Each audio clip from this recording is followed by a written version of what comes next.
Hello students, I'm Dr. Anshu Sanna. Welcome back to my channel Anushka Classes.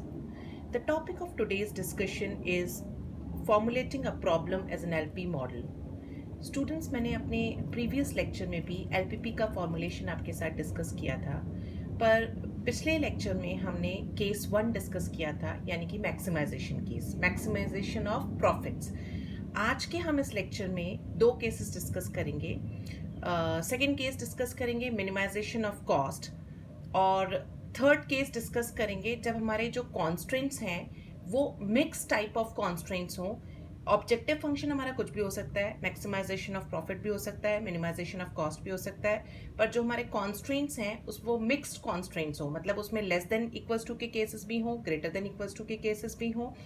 तो हम basically दो cases इसमें discuss करेंगे इस लेक्चर के अंदर. One is minimisation of cost, और जो cost second is mix constraint case. जो प्रीवियस लेक्चर था हमारा उसमें मैंने केस 1 डिस्कस किया था, मैक्सिमाइजेशन ऑफ प्रॉफिट्स, और मैक्सिमाइजेशन ऑफ प्रॉफिट्स में जितने भी हमारे कॉन्स्ट्रेंट्स थे उसमें जो साइन ऑफ इनइक्वालिटीज़ थी वो लेस देन इक्वल्स टू की थी. आज के हम इस वीडियो के अंदर एक केस डिस्कस करेंगे मिनिमाइजेशन ऑफ कॉस्ट, जिसमें आपके एक केस तो है कि कॉन्स्ट्रेंट सारे ग्रेटर देन इक्वल्स टू के हों. दूसरा केस हम ऐसा लेंगे जो कि मिक्स कॉन्स्ट्रेंट्स होंगे, मतलब लेस देन इक्वल्स टू की भी इनइक्वालिटीज़ होंगी और ग्रेटर देन इक्वल्स टू की भी इनइक्वालिटीज़ होंगी. तो आइए हम वीडियो को स्टार्ट करते हैं.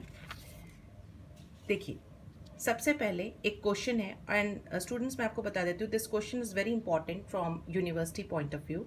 जनरली मैंने देखा है इस तरीके के पैटर्न पर बेस्ड, और कई बार सेम क्वेश्चन भी आ जाता है, सिर्फ आपका थोड़ा बहुत डेटा चेंज होता है, but this question is important from university point of view. और एलपीपी में मैंने आपको पहले भी बताया है, जो क्वेश्चन के सेटअप होता है, जो मार्क्स होते हैं वो जनरली 5 to 7 मार्क्स का क्वेश्चन आता है, सिर्फ आपका एलपीपी को फॉर्मुलेट करने के लिए. तो क्वेश्चन हम स्टार्ट करते हैं. क्वेश्चन दे रखा है, vitamin V and W are found in 2 different foods F1 and F2. 1 unit of food F1 contains 2 units of vitamin V and 5 units of vitamin W. 1 unit of food F2 contains 4 units of vitamin V and 2 units of vitamin W. 1 unit of food F1 and F2 cost rupees 30 and rupees 25 respectively. The minimum daily requirements for a person of vitamin V and W is 40 and 50 units respectively. Assuming that anything in excess of daily minimum requirements of vitamin V and W is not harmful, find out the optimal mixture of food F1 and F2 at the minimum cost which meets the daily minimum requirements of vitamin V and W. Formulate this as a linear programming problem.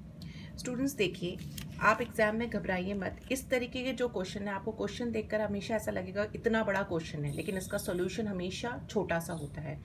हमें सिर्फ catching words पकड़ने हैं और problem को formulate करना है.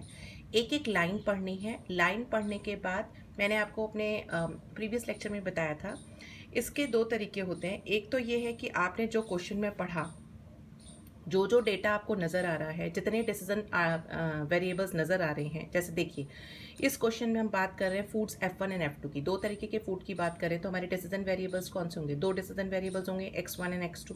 ठीक है. अब हम यहाँ पे vitamin V and vitamin W की बात कर रहे हैं. तो जो चीज़ें आपको दिख रही है आप टेबुलर फॉर्म में पहले रिप्रेजेंट कर लीजिए, और once you have written in your tabular form, उसके बाद आप उसको फॉर्मुलेट कर सकते हैं. दूसरा तरीका होता है, अगर आपको लगता है एग्जाम में आपके पास टाइम कम है और आपको प्रॉब्लम देखकर डायरेक्टली आप उसको स्ट्रक्चर फॉर्म में लिख सकते हैं, तो आप डायरेक्टली भी उसको स्ट्रक्चर फॉर्म में लिख सकते हैं. इसमें कोई हार्ड एंड फास्ट रूल नहीं है कि पहले आप टेबुलर फॉर्म में लिखें फिर आप उसे स्ट्रक्चर फॉर्म में लिखें. मार्क्स जो हैं वो अल्टीमेटली आपके सोल्यूशन के हैं. तो हम सबसे पहले ये जो क्वेश्चन दे रखा है, इस क्वेश्चन को समझते हुए एक टेबुलर फॉर्म में हम इसके डेटा को पहले रिप्रेजेंट करते हैं.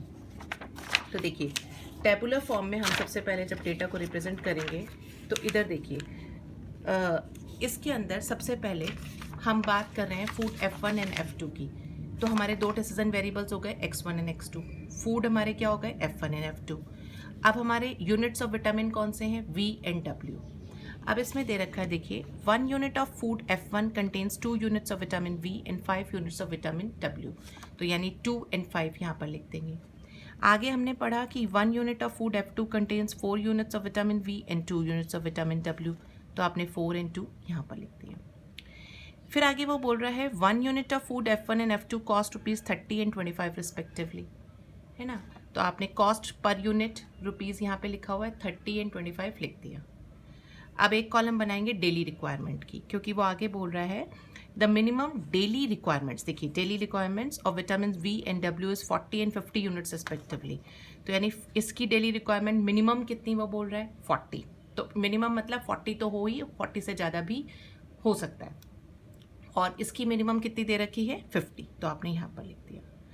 अब स्टूडेंट्स लास्ट में आप क्वेश्चन का ऑब्जेक्टिव देखिए कि ऑब्जेक्टिव वो क्या बोल रहा है। ऑब्जेक्टिव क्या है इस क्वेश्चन का, वो ये है formulate this as a linear programming problem. लेकिन इससे पहले वो ये बोल रहा है कि देखो जो बात कर रहा है कि उसने आपको ऑब्जेक्टिव आपका क्या है कि आपने इसको फॉर्मुलेट करना है LPP के फॉर्म में। मगर यहाँ पर जो बात हो रही है वो ये हो रही है कि आगे वो ये देखो ये लिख रहा है assuming that anything in excess of daily minimum requirements of vitamin V and W is not harmful, find out the optimal mixture of food F1 and F2 at the minimum cost। Students देखिए जो आपका objective है वो गोल है वो आपका क्या होना चाहिए, मिनिमाइजेशन ऑफ कॉस्ट, कि किस तरीके से आप कॉस्ट को मिनिमम करें। तो आपने कैचिंग वर्ड क्या पकड़ा कि आपका ऑब्जेक्टिव फंक्शन में है वो पूछ रहा है मिनिमाइजेशन ऑफ कॉस्ट। तो आप जब स्ट्रक्चर बनाएंगे इसका तो आप यहाँ पे ऑब्जेक्टिव फंक्शन में क्या लिखेंगे, minimise total cost, Z is equal to cost कितनी दे रखी है cost per unit, food F1 की 30 और फूड F2 की 25। तो आपका क्या हो गया 30x1 प्लस 25x2, है ना। सब्जेक्ट टू कॉन्स्ट्रेंट्स, अब कॉन्स्ट्रेंट्स आपके क्या हो गए, विटामिन V के हैं 2x1 plus 4x2 is greater than equals to 40। Minimum का मतलब हुआ कि 40 तो हो ही, 40 से ज़्यादा भी हो सकते हैं। तो साइन ऑफ इनइक्वालिटी आपने कौन सी यूज़ की, ग्रेटर देन इक्वल्स टू की। दूसरा कांस्टेंट क्या हो गया 5x1 plus 2x2 greater than equals to 50। और लास्ट में मैंने स्ट्रक्चर में आपको बताया था LPP के कि जितने भी डिसीजन वेरिएबल्स होते हैं वो ग्रेटर देन इक्वल्स टू 0 आप लिखेंगे, यानी कि वो नॉन नेगेटिव कॉन्स्टेंट्स होते हैं। तो x1 x2 is greater than equals to 0। तो ये केस कौन सा हो गया, मिनिमाइजेशन ऑफ कॉस्ट। तो जहाँ पर सारे कॉन्स्ट्रेंट्स की साइन ऑफ इनइक्वालिटी क्या हो रही है, ग्रेटर देन इक्वल्स टू की। जो पहले लेक्चर में मैंने आपको बताया था वहाँ केस हमने डिस्कस किया था मैक्सिमाइजेशन ऑफ प्रॉफिट्स, और वहाँ पर सारे जो कॉन्स्ट्रेंट्स की साइन ऑफ इनइक्वालिटी थी वो लेस देन इक्वल्स टू की थी। अब हम एक नेक्स्ट केस डिस्कस करेंगे जिसमें ऑब्जेक्टिव फंक्शन तो हमारा मिनिमाइजेशन का ही है, लेकिन जो कॉन्स्ट्रेंट्स हैं वो मिक्स कॉन्स्ट्रेंट्स हैं। देखिए एक क्वेश्चन है, a company is making 2 products A and B। ठीक है, अब 2 प्रोडक्ट्स A एंड B की बात हो रही है तो डिसीजन वेरिएबल्स हमारे कितने हो गए, 2 डिसीजन वेरिएबल्स हो गए x1 and x2। The cost of producing 1 unit of product A and B is ₹60 and ₹80 respectively. As per the agreement, the company has to supply at least 200 units of product B to its regular customers. 1 unit of product A requires 1 machine hour, whereas product B has machine hours available abundantly within the company। देखिए product B के machine hours उन्होंने data आपको बताया नहीं है, बस ये बोला है कि available abundantly within the company। Total machine hours available for product A are 400 hours. 1 unit of each product A and B requires 1 labor hour each and total of 500 labor hours are available. The company wants to minimize the cost of production। अब students देखिए आपका objective function क्या है, minimisation of cost. तो the company wants to minimize the cost of production by supplying the given requirements. Formulate the problem as a linear programming problem। अब आपका objective function क्या है कि आपने फॉर्मुलेट करना है प्रॉब्लम को, और उसका ऑब्जेक्टिव क्या होना चाहिए, मिनिमाइजेशन ऑफ कॉस्ट। तो आप इस सब पूरी क्वेश्चन को पढ़ के हम इसका जब स्ट्रक्चर फॉर्म में लिखेंगे तो देखिए सबसे पहले हम डायरेक्ट भी लिख सकते हैं यहाँ पर कि हम बात यहाँ पे कॉस्ट कितनी दे रखी है 60 and 80 units respectively, 2 decision variables की बात हो रही है। तो आप क्या लिखेंगे, minimise cost of production Z is equal to 60x1 plus 80x2 subject to constraints. अब देखिए सबसे पहले ये वाली लाइन पढ़िए, यहाँ पर लिखा है as per the agreement the company has to supply at least 200 units of product B to its regular customer. Product B की बात हो रही है एंड डिसीजन वेरिएबल x2 की बात हो रही है, और एटलीस्ट का मतलब हुआ 200 तो हो ही, 200 से ज़्यादा भी हो सकता है। तो आपका कॉन्स्ट्रेंट एक क्या हो गया, x2 is greater than equals to 200, bracket में लिख लीजिए, ये एग्रीमेंट कॉन्स्ट्रेंट है।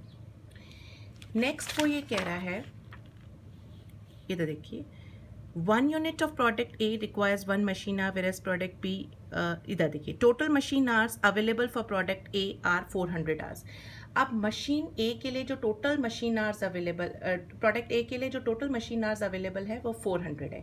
यानी 400 तो 400 हो सकता है या 400 से कम हो सकता है, लेकिन 400 से ज़्यादा नहीं हो सकता। तो आपका प्रोडक्ट ए की बात हो रही है, तो डिसीजन वेरिएबल क्या हो गया, x1। x1 is less than equals to 400। Next line में वो ये कह रहा है, total machine hours available for product A, 1 unit of each product A and B requires 1 labor hour each and total of 500 labor hours are available। यानी product जो एक unit है प्रोडक्ट ए का और एक यूनिट है प्रोडक्ट बी का, उनका टोटल लेबर आवर्स 500 अवेलेबल है। यानी 500 है या 500 से कम हो सकता है, लेकिन इससे ज़्यादा नहीं हो सकता। तो आपका कॉन्स्ट्रेंट क्या हो गया, x1 plus x2 is less than equals to 500। Bracket में आप लिख दीजिए, ये लेबर आवर्स कॉन्स्ट्रेंट है। और लास्ट में आपके जितने भी डिसीजन वेरिएबल्स होते हैं वो ग्रेटर देन इक्वल्स टू के आ जाते हैं। तो देखिए, ऑब्जेक्टिव फंक्शन हमारा मिनिमाइजेशन का था, लेकिन यहाँ पे जो कॉन्स्ट्रेंट्स हैं वो मिक्स कॉन्स्ट्रेंट्स हैं। ग्रेटर देन इक्वल्स टू की भी साइन ऑफ इनइक्वालिटी आ रही है, लेस देन इक्वल्स टू की भी साइन ऑफ इनइक्वालिटी आ रही है। तो हमने बेसिकली एलपीपी के फॉर्मुलेशन में 3 चीज़ें पढ़ी, मैक्सिमाइजेशन ऑफ प्रॉफिट्स, लेकिन जो कॉन्स्ट्रेंट्स की साइन ऑफ इनइक्वालिटी था वो सारा लेस देन इक्वल्स टू का था। दूसरा हमने पढ़ा minimisation of cost, sign of inequality जितने भी कॉन्स्ट्रेंट्स की थी वो ग्रेटर देन इक्वल्स टू की थी। तीसरा हमने पढ़ा ऑब्जेक्टिव फंक्शन कुछ भी हो सकता है, जैसे अभी हमारा objective function minimization of cost ही था, लेकिन कॉन्स्ट्रेंट्स की जो साइन ऑफ इनइक्वालिटी थी वो लेस देन और ग्रेटर देन दोनों थी। तो ये तीनों ही क्वेश्चंस इंपॉर्टेंट हैं from examination point of view. Next lecture में स्टूडेंट्स हम इनका ग्राफिकल मेथड डिस्कस करेंगे कि कैसे आप एलपीपी के फॉर्मुलेशन के बाद ग्राफ बना के ये डिसीजन वेरिएबल्स की वैल्यू फाइंड आउट कर सकते हैं। तो आई होप स्टूडेंट्स आपको मेरा ये वीडियो पसंद आया होगा। अगर आपको मेरा ये वीडियो पसंद आया है तो please don't forget to like, share and subscribe my channel. Thank you.